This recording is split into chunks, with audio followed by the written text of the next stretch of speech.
Hello, you are listening to an episode of Trade Talks, a podcast about the economics of trade policy. I am Samir Keynes, the US Economics and Trade Editor for The Economist. And I'm Chad Bown, a senior fellow with the Peterson Institute for International Economics. This episode is about tariffs. It's about tariffs as taxes. As President Trump's Twitter feed suggests, tariffs bring in revenues. In March, customs duties brought in around $5 billion of revenues in the US. Now, that's more than last year, but it's still only 2% of federal government revenues in that month. Trump can tweet all he likes, but tariff revenues just are not that important for the US government. But that wasn't always the case. Tariff revenues used to be much more important for the United States. It's also not the case for developing countries today. As Trump celebrates the extra cash from his tariffs, developing countries worry about what could happen if they go the other way. If they open up to trade and drop their tariffs, will that blow a hole in their government budget?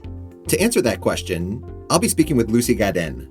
Lucie's an assistant professor at the University of Warwick and a research fellow at the Institute for Fiscal Studies in London. She's a trade economist, an expert on taxation, economic development, and she's also a pretty impressive economic historian. Lucie is great. She also used to be a colleague of mine. So I was really disappointed when boring logistical stuff meant that I couldn't be there for this conversation. Chad did just fine without me. Lucie, hello. Hi.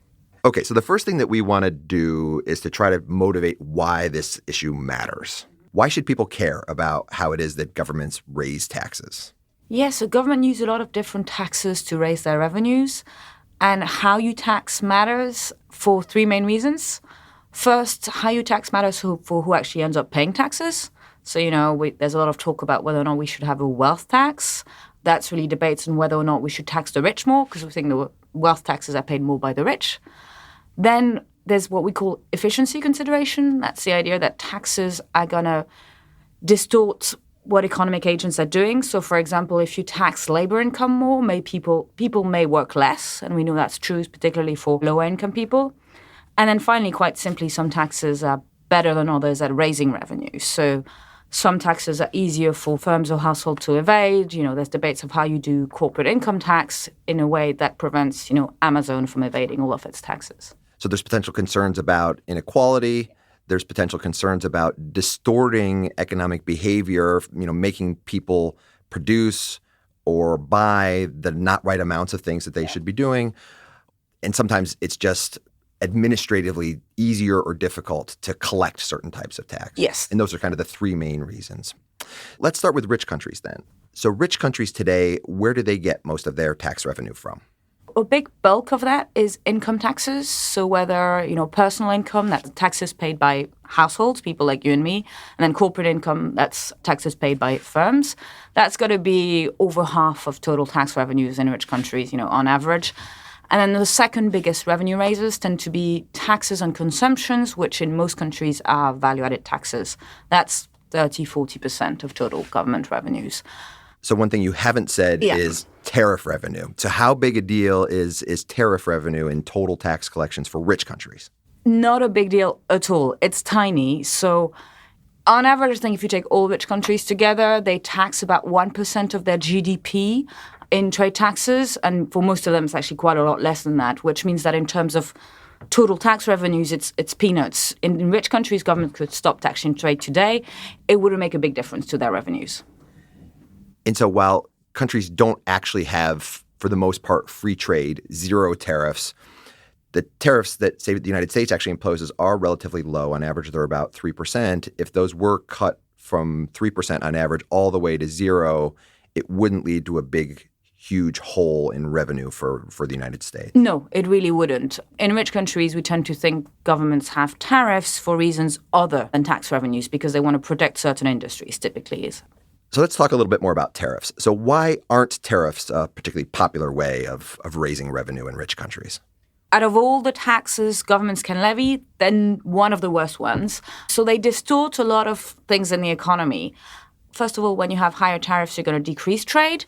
Economists tend to not like this because we tend to think, as you know, trade tends to be good for the overall economy. And the other thing is they tax imports And a lot of the time, imports are actually inputs into firms' productions. For example, if you tax steel, you're going to have firms using less steel to produce, whereas it's probably the best thing for them to use a lot of steel for whatever they're doing. And if you tax it, they're going to have to find another kind of input, use less steel and find another kind of input. That's not going to be the most efficient input for them. So they will produce less. So there will be less goods in the economy overall, and everyone gets a little bit poorer as a consequence. So the idea is any of these taxes, you have to raise revenue, but any of these taxes have the potential to distort the decisions that people in the economy are making. And if you're actually taxing an input, something that's used to do other things, that could have ripple effects. You tax the inputs, that distorts some decisions here, and that ultimately distorts how much of something gets made, that distorts other economic activity, and has more of these kind of efficiency costs in the overall economy. It's better to let firms produce as they want and then tax whatever comes out of this production, so profits, wages. So that's rich countries in today. But how about in the past? Were tariffs a more important source of government revenue for rich countries when they weren't so rich? Yes. So if you try to go back in the history of today's rich countries at earlier levels of economic development, so you can go back till late 18th century, we have a bit of data, and most of the 19th century, we have quite good data for, Europe and North America. And if you look at how they were raising revenues, there's two things to notice. First of all, they were raising a lot less revenues back then, and most of it was actually coming from tariffs. If you look at, early, mid-19th century, for most countries, it's at least half of their total tax revenues that were coming from tariffs back then. So if my memory is correct, in the United States, it wasn't until the early 19-teens in which it passed the, 16th Amendment that legalized on a permanent basis the use of an income tax to generate revenue. There had been some experimentation before then, but that's really when the United States began to switch over. And at that stage, you really see it falling off from using tariffs toward these other more efficient sources of revenue. So we have this sense that as countries develop, they tend to shift away from using tariff revenue to other sources. How about poor countries today then? Are they more reliant on tariff revenue for tax revenue? Poor countries today are extremely reliant on tariffs, so taxes on trade, for their tax revenues. So they tax about 3% of their GDP in trade taxes, which, they levy a lot less tax revenues overall than the rich countries. So that's about 20 to 25% of their total tax revenues. So contrary to rich countries, if you removed all tariffs from developing countries today, their governments would suffer a big loss in tax revenues. I guess then that leads to the question of why. So why is it today that developing countries are so much more reliant on tariff revenue for these overall government tax collections?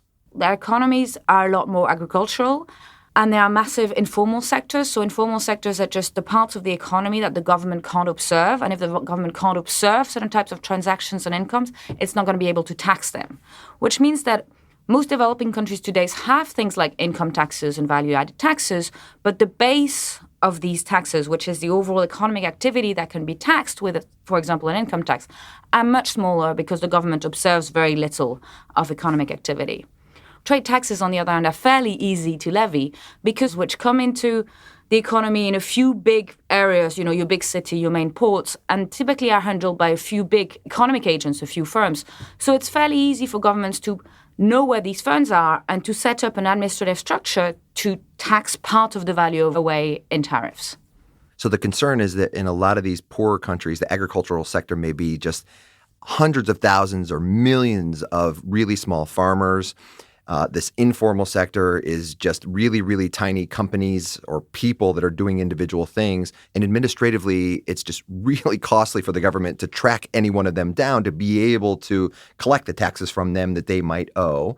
And a more efficient way of just collecting taxes is to go to the very few ports or border crossings where trade comes in and assess it on imports.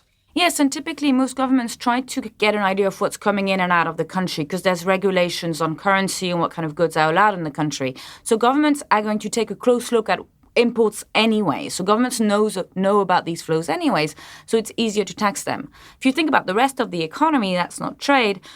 One nice example is, a lot of transactions in developing countries are in cash, which means there's no paper trail anywhere. And so it's very hard for the government to know these transactions have even occurred and therefore try to tax them. So what about the issue of corruption and collection of tax revenues? What story is happening there?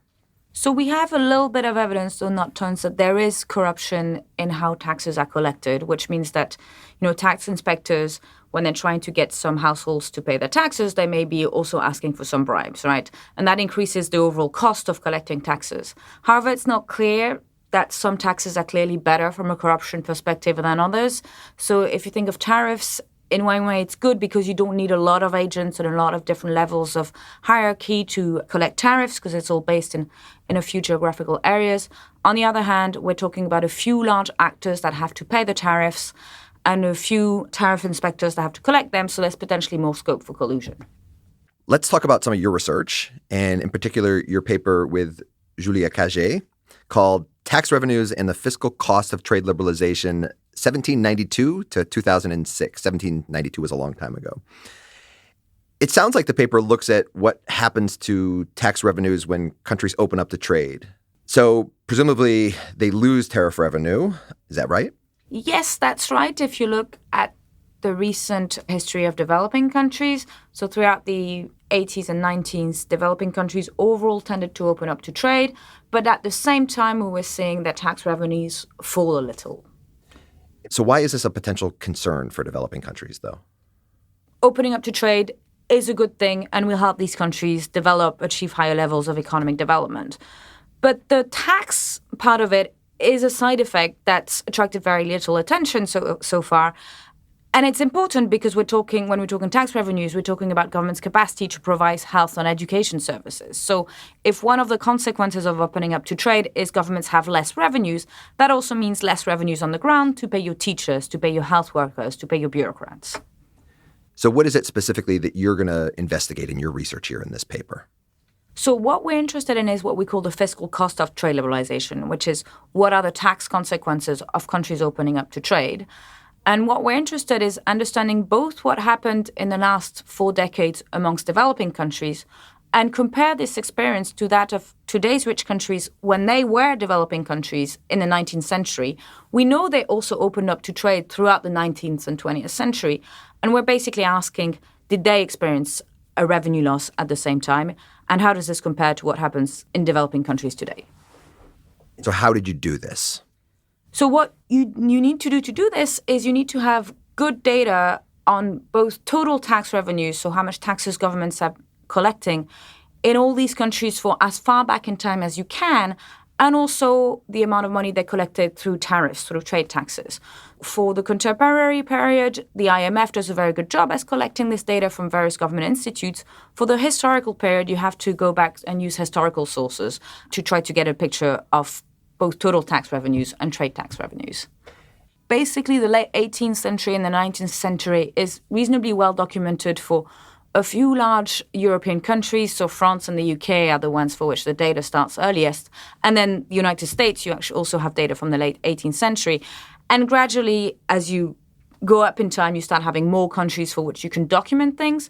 For most developing countries, you have extremely little data before the late 60s, early 1970s. So what do you find? When you look at rich countries during the 19th century, we do find cases of them opening up to trade and therefore losing tax revenues from their tariffs over that period.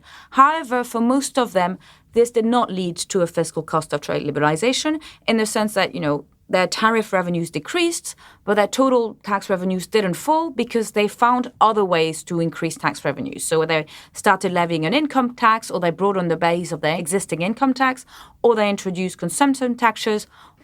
Things look very different if you consider developing countries and the last 3-4 decades of their economic history.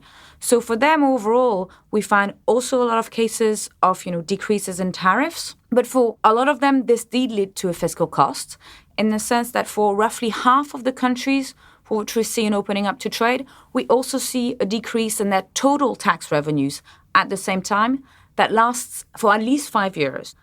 And then for about 20% of the countries, so a minority, but a non-trivial share, we actually never see total tax revenues going back to their level prior to trade liberalization. Can we talk about some specific examples that might be showcase explanations of some of the mechanisms that might be going on here? a classic example of a country that developed other forms of taxing their domestic economic activity before opening up to trade is the United Kingdom in the 1840s.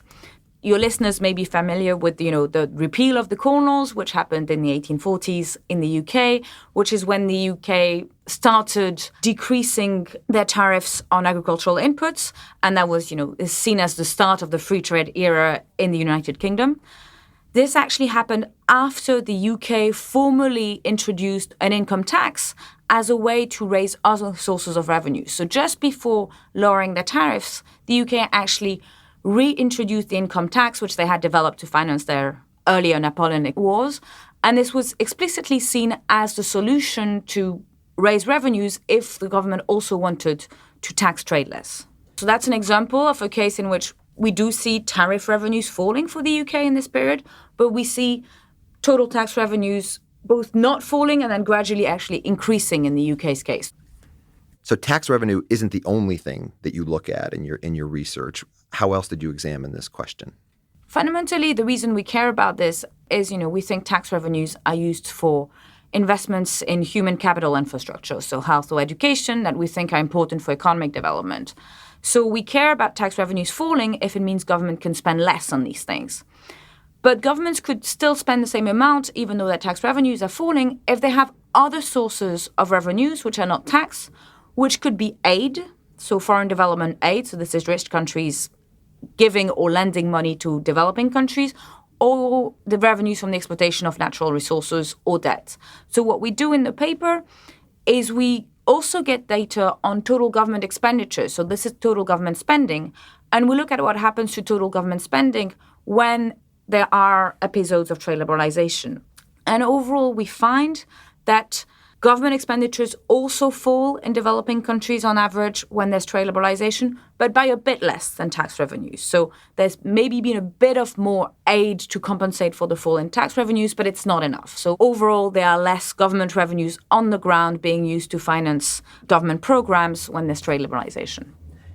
And presumably these things like development assistance, the ability to borrow, were much less common in these earlier historical episodes as well, when the UK was developing, when the United States was developing and cutting their tariffs.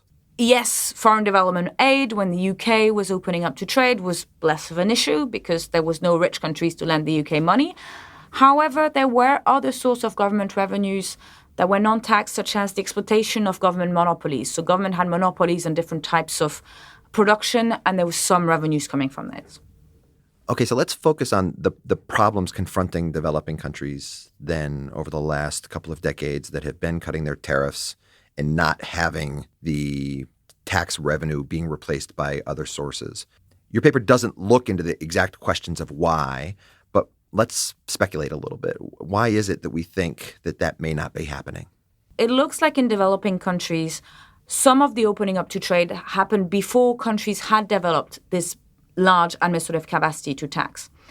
Actually, if you look at the history of rich countries over the long run, you can see that from the early 19th century to the mid-20th century, roughly, the share of their total tax revenue that comes from trade taxes is falling. But that's not really because they're levying less trade taxes. It's mostly because they're starting to levy a lot more other taxes, right? So it's only after they've developed these income taxes, these value-added taxes, that they really start decreasing their tariffs substantially. And we see a lot of that after the Second World War. Is the main takeaway here then for policy that developing countries shouldn't cut their tariffs? No, that's not the main takeaway here. We're not at all looking at the benefits of trade in this paper. And other people have, and then we have a lot of evidence that when countries open up to trade, it tends to increase average incomes in most economies. What we're doing is we're documenting a negative side effect of trade. And I guess the key recommendation I would say is when developing countries are going to continue to open up to trade, because there is still quite a lot of scope for them to decrease their tariffs, we need to think about the way to compensate for the lost tax revenues. So maybe we need to think ex ante about building better, more efficient tax capacities on the ground before we open up to trade. I mean, if you look at a country like Ethiopia today, it's one of the countries that's still not part of the WTO. a third of their tax revenues are coming from tariffs. And Ethiopia is talking with the WTO about accessing the WTO, which would probably be good for Ethiopia as a whole. But there needs to be a reflection at the same time about how countries like Ethiopia are going to raise more revenues to compensate for the loss in tax revenues from trade liberalization. And so this is getting at the issue of sequencing of policies. And if you're also going to be doing this kind of domestic policy reform, implementing major new tax systems, you may actually want to do that kind of stuff before you undertake the trade liberalization. Exactly. And one other thing I want to point out is I think in recent years there's been a lot of research in both rich and developing countries that's shown that whilst opening up to trade tends to increase average incomes in the economy, there's major redistributive consequences. So some people are going to get a lot richer from trade, but others are going to get poorer. Economists have traditionally said, well, that's okay because governments can then come in and do transfers from the winners to the losers of trade. That's very nice, but for governments to do this, they actually need to have revenues that they can then redistribute, right? So this is suggesting that when you open up to trade, you actually need more tax revenues to redistribute across the winners and losers from trade, not less. And I think it goes back to your very first point as well about different tax systems have different distributional implications and can have different effects on inequality. And so the tax system in and of itself may need to change simply because there is a tariff liberalization episode that takes place. Any caveats or nuances about your paper that listeners should be made aware of? Yes, so I want to emphasize we can't say for sure, when a developing country opens up to trade, it's going to lose X percent of its total government revenues. Overall, we know that when countries open up to trade, a lot of other things are happening at the same time. There's structural change in the economy, so we can't completely isolate the pure causal effect that opening up to trade has on total tax revenues. What we're doing in this paper is looking at correlations and trying to control very carefully for everything else that could be happening at the same time. But we can't be definitive that it's 100% just opening up to trade leading to less tax revenues. More research on this topic definitely needs to be done. Lucie, thank you very much. Thank you, Chad, for having me. That is all for Trade Talks. A huge thank you to Lucie Gadenne from the University of Warwick and the Institute for Fiscal Studies. We will make sure to tweet out links to her research. And thanks to Chad for clarifying that 1792 was a long time ago. In case you were wondering, it was a long time ago. Definitely for the United States, of course, but I think other countries think that that's just a blip in the passage of time. So do also check out our website. That's www.tradetalkspodcast.com. We'll make sure to post Lucie's research there. And as always, a big thanks to Colin Warren, who takes care of our audio. Do follow us on Twitter. I'm at Samaya Keynes. And I'm at Chad Bown. And we're on @trade__talks. That's not one but two underscores, @trade__talks. Did you get a 2 underscores from Lucie? Chad, you had one job. That's 2 underscores because 2 Trade Talks hosts is better than 1.